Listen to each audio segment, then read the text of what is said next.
በጣም ነው የሚጣፍጠው እኮ። ምን አልሽ አንቺ?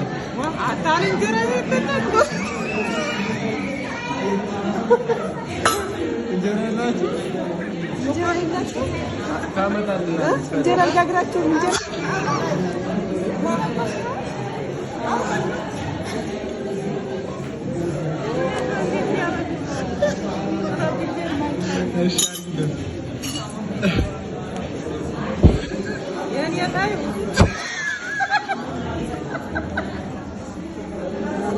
ይቀርብን ነው ማርያምን ዋኔና በሪቾ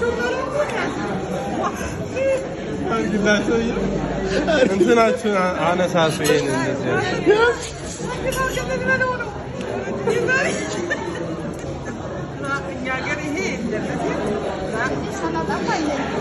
ሰላጣ እኮ አለ አይደል?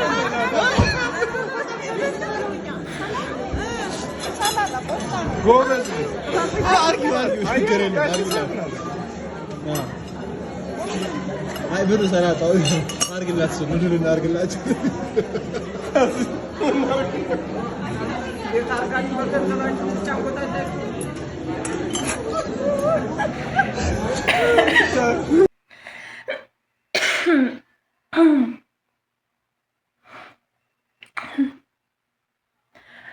ሰላም ጤና ይስጥልኝ። ወድና የተከበራችሁ የፖዚቲቭ ተከታታዮች በያላችሁበት የዓለም ዳርቻ ሰላማችሁ ይብዛል ብያለሁ። ይህንን ቪዲዮ አይታችሁት ብዙ ላይክ እና ብዙ ቪው ካገኘ ቀጣይ ደግሞ ጁስ ተገዝቶላቸው በሰንደል ነው እንደምጠጣው ሲሉ በጣም የሚያስቅ ሪአክሽን አላቸው እና በጣም ነው ደስ ያሉ። በነገራችን ላይ በቃ ማንነታችን የኛ እኛነታችን ይሄ አጉል የመጣ ነገር ተከትለን የምንላላጠው ነገር በእነዚህ እናቶቻችን እኔ በጣም ነው የተገረምኩት። በጣም ትልቅ ሆቴል ውስጥ ነው የገቡት። በጣም ትልቅ ሆቴል ውስጥ ነው የሚስተናገዱት። ልጆቻቸው አንደኛ የተለየ ነገር ለማቅመስ፣ ሁለተኛ ደግሞ ለማዝናናትም ጭምር ማለት አለ አይደለ። አንዳንድ ጊዜ ቤተሰቦቻችንን ከገጠር መጥተው ስናገኛቸው የምናደርጋቸውን ነው የሚያሳጣን። ምክንያቱም ለነሱ የምናደርግላቸው ነገር ሁሉ ለኛ ከዋሉልን ለኛ ካደረጉልን እጅግ በጣም የሩብ እንኳ ያህል ዋጋ ስለሌለው እነዚህ ወንድሞቻችን ያደረጉት እንግዲህ ያንን ነው። እናቶቻቸው ከገጠር መጥተው ነው አዲስ አበባ ነው ትልቅ ሆቴል ነው ያስገቧቸው። ነገር ግን የታዘዘው ምንድነው የአቮካዶ ሰላጣና ፓስታ መሰለኝ። ሰላጣው የአቮካዶ ሰላጣ መሰለኝና አቮካዶ ነው የሚመስለው። ያ አቮካዶ ሰላጣ በፓስታ ነው የታዘዘላቸው ማለት ነው። ቤተሰቦቻችን ምን አለ መሰላችሁ፣ አንዳንድ ጊዜ ኮሜንት ላይ ገብቼ ሳነብ ኮሜንት ላይ ሳይ የሆነ በጣም መጥፎ የሆነ ኮሜንት የሚጽፉ ሰዎች አሉ። አለማወቃቸው ማለት ነው፣ አለማወቃቸው። ምክንያቱም የኛ ቤተሰቦች የጠራ የጸዳ ብቻ እኔ በተለይ አማራ ክልል እንደሚበላው ምግብ ጥርት ያለ ነገር አለ ብዬ አላስብም። የኔ ወይም ደግሞ እኔ የወጣሁበት ስለሆነ ሳይሆን ብዙ ቦታዎች ላይ እኔ ብዙ ምግቦችን አይቻለሁ፣ አውቃለሁ። እዚህ በተለይ አረብ ሀገርም ይሁን ኢትዮጵያ ራሱ አሁን አንዳንድ ቦታዎች ላይ ገንፎ ባህል የተደረገባቸው ነገሮች አሉ እና እኔ በጣም ነው የገረመኝ ይሄንን ነገር ሳየው። ቤተሰቦቻችን እንግዲህ ሆቴል ውስጥ ነው ያሉት። እንጀራ አልቆባችሁ ነው ወይ እንጀራ አልጋገራችሁ ነው ወይ ብለው ሲሉ እኔ በጣም ነው አዲስ የበሉት። ምክንያቱም አገራችን ላይ አንዱ ቤት እንጀራ ካለቀ ከጎረቤት እንጀራ አምጥተሽ ነው። በተለይ እኛ አካባቢ ላይ ልጅም ሆነ እንግዳም ከመጣ ሞሰብ እንጀራ ከሌለ ከጎረቤት ነው የሚመጣው እንጀራ እና እንጀራ አልቆባችሁ ነው ሲሉ ልክ ያ ገጠር ላይ ያለው እንትን ነው የመጣብኝና ኮሜንት ላይ ገብተው የሚጽፉት ጽሁፍ ግን ሲያስጠላ በጣም አወቅን ብለው ይሁን ሰለጠን ብለው ይሁን አላውቅም። ብቻ ሌላው ምንድነው ብዙዎቻችን ማንነታችንን መርሳት፣ ያደግንበትን የኖርንበትን ያሳለፍናቸውን የኛን ማንነት መዘንጋት መርሳት።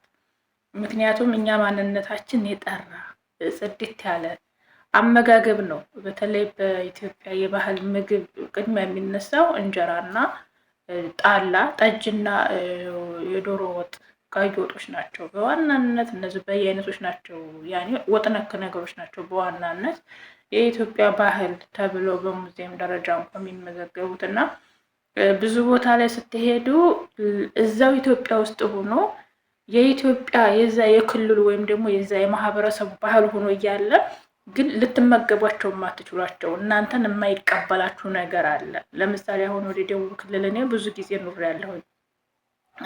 ከች የሚባል የእንጨት ስራ አለ፣ ባካ የሚባል አለ። ለእነሱ በጣም ባህላዊ ምግባቸው እንግዲያ ሲሄድ በቃ ሰፍ ብለው ልክ እኛ ሀገር ቤት ሄደን እንጀራ በወጥ እንደምናቀርበው ሁሉ እነሱ ጋር ስትሄዱ ያ ባካ ከች የሚባለው የእንጨት ስር ነው፣ እንደ ቀይ ስር ነገር ነው፣ ግን ይለያል። ያ በቃ የእንግዲያ ትልቅ ምግባቸው ነው እና እኔ እዛ አብሬያቸው ኑሬያለሁኝ። ያንን ነገር ግን ለእነሱ በጣም ትልቅ ነገር ነው። ለእኔ ግን ልቀበለው አልቻልኩም። ምክንያቱም ጣዕሙም ሆነ የሆነ እንትኑ ብቻ ልምድ ያስፈልገዋል። እንጀራን ግን ማንኛውም ሰው ሄዶ ሊበላው የሚችለው ነው። ስለዚህ እነዚህ እናቶቻችን ይህንን ነገር አላቀው ወይም ደግሞ የሆነ ያላዋቂነት የፋራነት ሳይሆን እነሱ የሚያውቁት እንጀራ በወጥ ነው። እንግዲያ ሲመጣ ወይም ደግሞ የእነሱ ትልቅ ምግባቸው ጤፍ እንጀራ በርቁ ዘቅዝቀው ሲያብሉ ነው የሚያውቁት። ስለዚህ እነዚህ እናቶቻችን እዛ ቦታ ላይ ሄደው ቢደናገሩና ይሄን ጥያቄ ቢጠይቁ ደግሞ እንጀራ የለም ወይ ብለው ነው የጠየቁት። ምንም የሚያሳፍርና ብዙ ኮሜንት የሚያጽፍ ነገር የለውም። ከዛ በመቀጠል ደግሞ ምንድን ነው ብዙዎቹ የጻፉትን ኮሜንት ሳየው ለምን ወሰዳችኋቸው? ለምንስ ቪዲዮ ቀረጻችኋቸው ነው ቪዲዮ ላይ የነበረው ኮሜንት ማለት ነው። ለምን እዛ ሆቴል ወሰዳችኋቸው? ለምንስ ቀረጻችኋቸው? ምን ችግር አለው? እኔ በጣም ነው ደስ ያለኝ። በነገራችን ላይ ሳያቸው ወደ 4 ቪዲዮ ነው፣ 4ቱንም አይቼዋለሁ። እስከምትለው ደጋግሜ ነው ያየሁት። እንደው አንደኛ መቅረጹ ለብዙ ሰው የነበረበትን ማንነቱን ለረሳ ሰው ይሁን እንጀራን በሹካ የሚበላ ማህበረሰብ ላይ እኮ ነው የደረስነው። እንጀራን በማንኪያ የሚበላ ማህበረሰብ ላይ የደረስነው እና ሁሉም የየራሱ ክብር አለው እና እነዚህ እናቶቻችን የጠየቁት ጥያቄ የሚያስነውርና መጥፎ ኮሜንት የሚያጽፍ አይደለም። ስለዚህ እንጀራ በሹኪያ የምትበሉ እንጀራ በማንኪያ የምትበሉ ናችሁ እንዲሁም መጠየቅ ያለባችሁ ማለት ነው።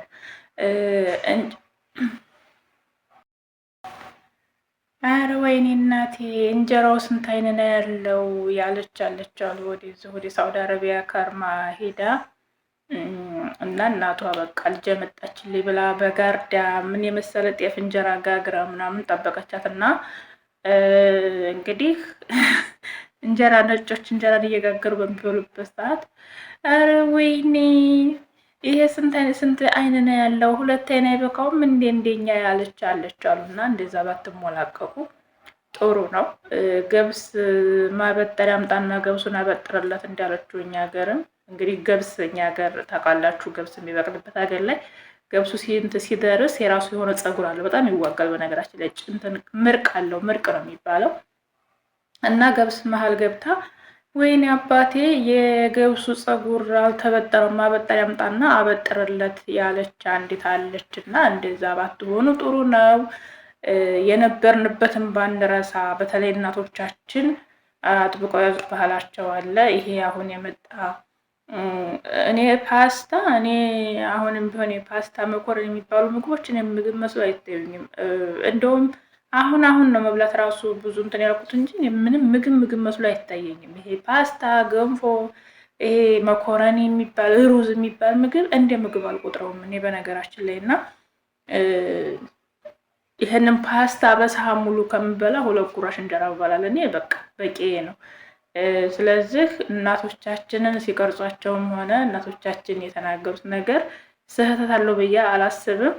ጁስ አምጥቶ በዚህ በሚመጠጥበት ሙሳሳ ነው ምንድነው የሚባለው በሱ ሲሰጣቸው እኔ የምንትንስ ልጅ በሰንደል ነው ወይ ምጠባው ጠብቻ ልጠጣ ነው ወይ ሲሉ እንዲህ በጣም ነው ደስ ያለኝ። ምክንያቱም በአንድ ትንፋሽ ጅው አድርጎ የሚጠጣ ማህበረሰብ እና በስነ ስርዓት ይሄ እንደ ህፃን ልጅ ሲጠባ የሚሆን እኔ በጣም ነው በተለይ ወንዶች በዛ ሲጠጡ እኔ በጣም ነው የምናደደው። ለምን እንደሆነ አላውቅም። አሲር ምናምን ይሄ በዚህ በሚመጠጥበት ሲመጡ በጣም ነው የምናደደው። ምን እንደሚያናድድ ግን አላውቀውም። እና አወቅን ብለን የማናቃቸውን ነገሮች ከምንሸከም አወቅን ብለን የማናቃቸው ነገሮችን ተጭነን ከምንሄድ አውቀን ብንራመድ እየተሻለ ነው ብዬ አስባለሁኝ። ስለዚህ እኒህ እናቶች የተናገሩት ነገር ደግሞ አንደኛ የዋህነታቸው ምክንያቱም በቃ መናገር ያለባቸውን ነው። አሁን አመጣሹ የአሁን ዘመኑ ቢሆን ሲሽኮረመም ሲል መሆን ያለበትን ደብቆ መሆን የሌለበትን ሆኖ ነው የሚሄደው። እናቶቻችን ግን ግልጹን ነው የተናገሩት፣ መሆን ያለበትን መደረግ ያለበትን መጠየቅ ያለበትን። ስለዚህ የእናቶቻችን የዋህነትና ግልጽነት እንዴት ደስ ብሎኛል። ሲቀጥል ደግሞ ይህ ህዝብ በዚህን ያህል ልክ ያለ ህዝብ ድሮን ሲወርድበት ከባባድ መሳሪያ ሲወርድበት አሰብኩት ማለት በቃ ይሄ የዋህ ህዝብ እንኳን አይደለም ስለ ፖለቲካ ስለ መንግስት መጣል ማውረድ ስለ ምናምን ቀርቶ ከእንጀራ ውጭ ምግብ በስነ ስርዓት የማያውቅ ማህበረሰብ የጦር አውድማ ሲሆን 5 ዓመት ሙሉ ያለ ረፍት ድሮንና ከባባድ መሳሪያ ዙ 23 ሞርተር፣ ስናይፐር የተለያዩ የመሳሪያ አይነቶች መርዝ የሚተፉ መሳሪያዎች ጭምር የሚፈስበት ማህበረሰብ ሆኖ ሳየው በጣም ነው ያዘንኩት። ምክንያቱም አስቧቸው እንግዲህ የአቮካዶ ሰላጣ ለመብላት የቀፈፋቸው ማህበረሰቦች ፓስታ እንግዲህ በማንኪያ ሲያነሳው ሲንዘላዘል አታንዘላዝልብኝ ብለው ወደዛ ፊታቸውን ያዞሩ እናቶች ምንም የማያውቁ በቃ አስቡት እንግዲህ እነዚህን እናቶች በምንድን ነው መቅረጽ ያለባችሁ? በቃ ውስጣቸው ምንም የሌለ ንጹሆች ምንም የማያውቁ ይሄ የሚወራው የሚደረገው ነገር ሁሉ እነሱን የማይገልጻቸው እነሱ የሌሉበት መሆኑን የምታውቁት በዚህ ነው። እና ይሄንን ማህበረሰብ ቀን ከሌት ላጥፋህ ብሎ በድሮን መጨፍጨፍ እጅግ በጣም ልብ የሚሰብር ልብ ሰባሪ ነገር ነው። እኔ በጣም ነው ያዘንኩት ይህንን ቪዲዮ ሳየው እና የሚሰራብንን መከራና ስቃይ ሳየው ውስጤ ተሰብሯል። ምክንያቱም በቃ ንጹህ ምንም የማያውቅ ወረቀት ላይ ውሃ አፍሶ ግድ ተቀደድ እንደማለት ነው። እነዚህን ማህበረሰቦች በዚህ ልክ በጦርነት ማስተቃየት፣ በዚህ ልክ የጦር አለንጋ መግረፍ በጣም ያማል፣ ያሳዝናል። እኔ እነሱን እያየሁኝ የማስበው የሚወርድባቸውን እንግዲህ ከጎጃም የመጡ የጎጃም አማራዎች ናቸው። አለባበሳቸው፣ አነጋገራቸው፣ ሁሉ ነገራቸው ይለያል። ካልቸራቸው ሙልጭ በቃ ጽድት ብሎ ይታወቃል። እና የጎጃም አማራዎች ናቸው። ጎጃም ላይ እንግዲህ የተሰራ ያለውን ነገር ሁላችንም እናውቃለን። እጅግ በጣም ያማል። መለኩሴ ሳይቀር ቤተክርስቲያን ሳይቀር በድሮን እየተጨፈጨፈ ያለባት ሀገር ናት ጎጃም። በተለይ አማራ ክልል ትልቅ የሆነ የጦር አውድማ የተደረገች ሀገር ናት እና ከዛ ማህበረሰብ የወጡ ናቸው። እነዚህን ስታዋቸው ደግሞ ምንም እንደማያውቁ ምንም የማያውቁ ወረቀቶች ነጭ ወረቀቶች እንደሆኑ ነው የተረዳሁት እና እጅግ በጣም ያሳዝናል። በዚሁ አጋጣሚ እናቶቻችን ለጦርነት አውድማ የሚበቁ አይደሉም። ሀገራችን ሰላም እንድትሆን ነው እኔ ሁልጊዜ የምፈልገው። ስለነበረን ቆይታ እጅግ በጣም አመሰግናለሁ። ይሄን ቪዲዮ ካያችሁት እና እናቶቻችንን ከወደዳችኋቸው ሌላ ቪዲዮ አለ ለቅላችኋለሁ።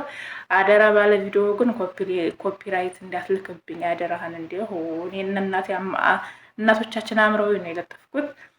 ስለዚህ ሰላም ፍቅር ለምየ ሀገራችን ጦርነቱ ጠፍቶ ሰላም መጥቶ ሀገራችን የድሮ ማንነቱ ተመልሶ የምናይበት ቀን ቅርብ ያደርግልን። እንወዳቸዋለሁ። በእግር ወጥቶ በሳጥን ከመመለስ ወጥቶ ከመቅረት ይጠብቀን። ሁላችን በሰላም ለሀገራችን ያብቃን። ሀገራችንን ሰላም ያደርግልን። እንወዳቸዋለሁ። መልካም ጊዜ